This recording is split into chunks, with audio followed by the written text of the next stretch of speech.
جس طرح کے حالات ہیں یہاں، حالانکہ میری کوئی سب بیل ہے، میں اور بشرا بیگم دونوں جا رہے ہیں، وہ بھی بیل پہ ہیں، لیکن کوئی پتہ نہیں کہ یہاں کیونکہ قانون اس کے اوپر تو عمل ہو نہیں رہا تو کسی چیز پہ مجھے اریسٹ کر سکتے ہیں، تو چانس ہے کہ میں کل اریسٹ ہو جاؤں گا۔ لیکن میں ایک چیز کلیئر کرنا چاہتا ہوں، کیونکہ انہوں نے ایک پورا پروپیگنڈا کیا ہوا ہے، یہ گورنمنٹ، اب تو سارا کچھ گورنمنٹ چینلز بن گئی نا، تو کوئی ہے ہی نہیں جو گورنمنٹ کا پروپیگنڈا نہیں کر رہی۔ دیکھیں، سمجھ جائیں کہ کیس ہے کیا، تاکہ آپ کو ساروں کو ایک القادر یونیورسٹی کا کیس سمجھ آ جائے۔ میں چاہتا ہوں سارے سوشل میڈیا والے سمجھ جاؤ یہ کیس کیا ہے۔ کیس یہ ہے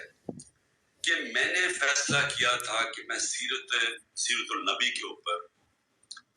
اس ملک کی فیوچر لیڈرشپ ڈیولپ کرنے کے لیے وہاں ریسرچ کروائیں، ایک یونیورسٹی بنائیں القادر کی،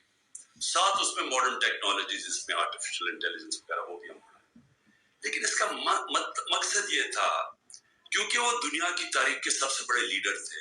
فیوچر لیڈرز پروڈیوس کریں پاکستان، ان کی سیرت کے اوپر، ان کی کوالٹیز کے اوپر،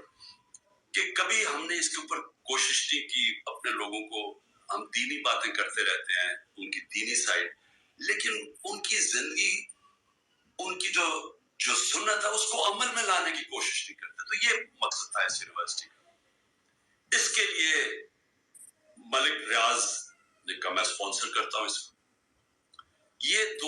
یاد رکھیں ہم ڈیٹس، دسمبر 2018 میں یہ ساری اس کی زمین خریدی گئی۔ مئی کے اندر میں نے اس کی اوپننگ کی، اس کی گراؤنڈ بریکنگ کی، مئی 2019 میں، یہ ڈیٹس یاد رکھیں۔ اس کے ٹرسٹ ڈیڈ میں واضح لکھا ہوا ہے کہ جو ٹرسٹیز ہیں، جو میں ہوں، جو بشرا بیگم کیوں؟ کیونکہ ان کی بڑا اسٹڈی ہے سیرت نبی پہ، ان کا انٹرسٹ ہے، تو اوپن ٹرسٹیز وہ ہوتے ہیں جن کو کسی چیز میں ٹرسٹ ہوتا ہے۔ مثلا بچے کئیوں کے ڈسیبلڈ ہوتے ہیں، وہ ڈسیبلڈ انسٹیٹیوشنز میں انٹرسٹڈ ہو جاتے ہیں، یعنی خیراتی ادارے ایسے چلتے ہیں، تو وہ ٹرسٹی بن گئے۔ اس ڈیڈ کے اندر لکھا ہوا ہے کہ ٹرسٹیز کو کسی قسم کا فائدہ نہیں ہو سکتا، کوئی تنخواہ نہیں مل سکتی، کوئی ڈیویڈنڈز نہیں مل سکتا، کوئی وہ زمین جو ہے وہ ٹرسٹ کے نام پہ ہوتی ہے، وہ یعنی ٹرسٹی کا کوئی کسی قسم کا ان کو فائدہ نہیں ہو سکتا، اس ٹرسٹ ڈیڈ کے اندر لکھا ہوا ہے۔ اب اس کے بعد دسمبر کے اندر ایک اگریمنٹ ہوتی ہے، اب یہ ذرا غور سے سنیں، یہ مئی میں اس کی اوپننگ ہو جاتی ہے، بلڈنگ بننی شروع ہو جاتی ہے، جو بھی پیسہ آتا ہے وہ سارا بلڈنگ میں سب اکاؤنٹڈ ہے، وہ ٹرسٹ چلا رہا ہے، وہ ٹرسٹ کے اکاؤنٹس ہیں، آڈٹ ہے، سب کچھ اویلیبل ہے نیب کے پاس۔ اب ہوتا کیا ہے کہ دسمبر کے اندر ایک اگریمنٹ سائن ہوتی ہے ملک ریاض کی اور انگلینڈ کا، جس کو NCA کہتے ہیں،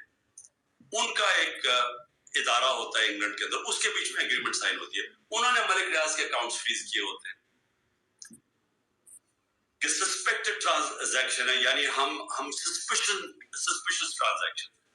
ادھر انہوں نے اکاؤنٹ فریز کیے ہوتے ہیں۔ ملک ریاض اور NCA فیصلہ کرتی ہے آپس میں سیکرٹ اگریمنٹ میں کہ یہ جو پیسے ہیں 190 ملین پاؤنڈز ہوتے ہیں، اس میں 190 ملین پاؤنڈز، وہ میں جو سپریم کورٹ کا جو اکاؤنٹ تھا جس میں ملک ریاض نے پیسے دینے تھے، سپریم کورٹ نے کہا تھا فائن دو، وہ اس میں وہ کہتا ہے کہ میں اس میں ڈپازٹ کرتا ہوں۔ کیبنٹ کے سامنے 3 دسمبر کو، یعنی اب یہ ٹرسٹ شروع ہوا ہے، 3 دسمبر کو اگریمنٹ آتی ہے کہ جی کیا آپ یہ کانفیڈینشیل، اگر ملک ریاض اور NCA کی کانفیڈینشیل اگریمنٹ کو مانتے ہیں تو یہ 190 ملین پاؤنڈ پاکستان کے اندر آ جائے گا سپریم کورٹ کے اکاؤنٹ۔ لیکن اگر آپ یہ نہیں مانتے اور آپ چاہتے ہیں کہ اس کو کنٹیسٹ کرنا ہے تو پھر آپ کو انگلینڈ کے اندر اس کے اوپر کیس کرنا پڑے گا۔ اب وہاں ہمارے وکیل بیٹھے ہوتے ہیں، ہمارے لائر بیٹھے ہوتے ہیں، ہمارا لا منسٹر بیٹھے ہوتے ہیں، وہ ایڈوائز کرتے ہیں کہ پاکستان $100 ملین باہر لٹیگیشن میں ہار چکے ہیں اب تک، اور کوئی چیز ہم باہر سے ریٹریو نہیں کی، تو ہمیں باہر پہلے ثابت کرنا پڑے گا کہ یہ پیسہ پاکستان سے منی لانڈرنگ ہو کے آیا ہے، پھر اور یہ 5-6 سال کیس چلے گا، اور پھر اگر آپ کیس ہار گئے تو یہ پیسہ انگلینڈ میں رہ جائے گا۔ یہ کیبنٹ کے سامنے یہ فیصلہ آیا، یا آپ $190 ملین پاؤنڈ لے لیں اور پاکستان کے سپریم کورٹ میں چلا جائے, اور یا پھر یہ پیسہ آپ کنٹیسٹ کرنا چاہتے ہیں تو کیس کر کے انگلینڈ میں اپنی کریں, اور اگر آپ جیت جاتے ہیں 5-6 سال لگیں گے پاکستان آ جائے گا, لیکن اگر آپ نہیں جیتتے تو وہ انگلینڈ میں رہ جائے گا. یہ تھا فیصلہ. کیبنٹ فیصلہ کرتی ہے کہ جی ہمیں 190 ملین پاؤنڈ آ رہا ہے, کبھی اتنا پیسہ آیا نہیں, ہم ایکسپٹ کر جاتے ہیں. اب یہ کیس انہوں نے میرے اوپر کیا بنایا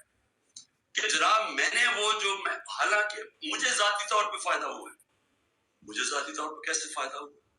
وہ جو 190 ملین ڈالر ہے وہ آج پڑا ہوا ہے سپریم کورٹ کے اکاؤنٹ میں. اگر وہ سمجھتی ہے نیب کے برا, یہ گورنمنٹ سمجھتی ہے کہ وہ ٹھیک بات میں نہیں آیا, وہ دوسری طرف آج آپ جا کے ریٹ کر دیں,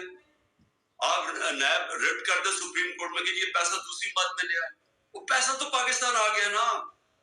اور دوسری مجھے اس سے کیا فائدہ ہوا, اور دوسری طرف کہ القادر یونیورسٹی سے مجھے کوئی فائدہ ہوا,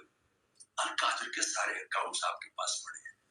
مجھے کیسے فائدہ ہوا ہے؟ نہ میں کچھ سیلری لیتا ہوں, نہ کچھ لیتا ہوں, مجھے کدھر سے فائدہ ہوا ہے؟ یہ ایسے ہے کہ شوکت خان سے مجھے فائدہ ہو رہا ہے,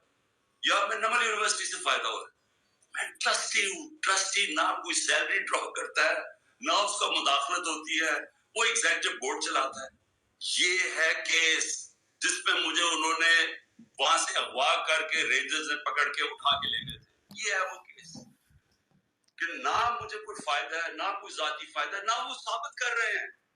لیکن کہہ رہے ہیں کہ کیونکہ کیبنٹ میں فیصلہ ہوا. یہ سمجھ جائیں, کیونکہ ہو سکتا ہے کہ مجھے جب کل پکڑے اور انہوں نے ساری چیزیں کر دی ہیں, یہ میں نیب کی انویسٹیگیشن جوائن کر رہا ہوں, میں آپ کو بتانا چاہتا ہوں کہ یہ ہے وہ کیس. G got it.